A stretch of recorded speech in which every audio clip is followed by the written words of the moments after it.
പഴയ സ്വർണത്തിന് സർക്കാർ സബ്സിഡി എന്ന വയോധികനെ പറഞ്ഞു പറ്റിച്ച് സ്വർണവുമായി കടന്നയാൾ പിടിയിൽ. കണനല്ലൂർ സ്വദേശി ഇരുട്ടു രാജീവ് എന്ന് വിളിക്കുന്ന രാജീവാണ് പിടിയിലായത്.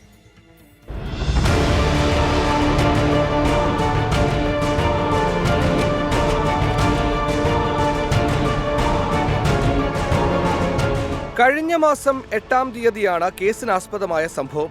ഓച്ചിറ അമ്പലത്തിൽ തൊഴാനെത്തിയ 95-കാരന്റെ സ്വർണ്ണമാലയാണ് ഇരുട്ട് രാജീവ് കവർന്നത്.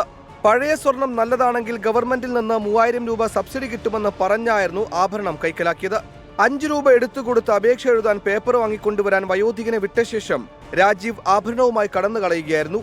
CCTV ദൃശ്യങ്ങൾ കേന്ദ്രീകരിച്ച് ഓച്ചിറ പോലീസ് നടത്തിയ അന്വേഷണത്തിലാണ് പ്രതിയെ തിരിച്ചറിഞ്ഞത്. ഇതിനിടയിൽ മറ്റൊരു കേസിൽ ജയിലിലായ രാജീവിനെ ജയിലിൽ നിന്നും കസ്റ്റഡിയിൽ വാങ്ങിയ ഓച്ചിറ പോലീസ് സ്വർണം വിറ്റ കണനല്ലൂരിലെ ജ്വല്ലറിലെത്തിച്ച് തെളിവെടുത്തു. ഓച്ചിറ SHO അജേഷിന്റെ നേതൃത്വത്തിൽ SIമാരായ തോമസ്, സന്തോഷ്, ASI ഹരികൃഷ്ണൻ, CPOമാരായ കനിഷ്, വിനോദ്, മണികണ്ഠൻ, മോഹൻലാൽ എന്നിവരടങ്ങുന്ന സംഘമാണ് അന്വേഷണം നടത്തിയത്. 24 കൊല്ലം.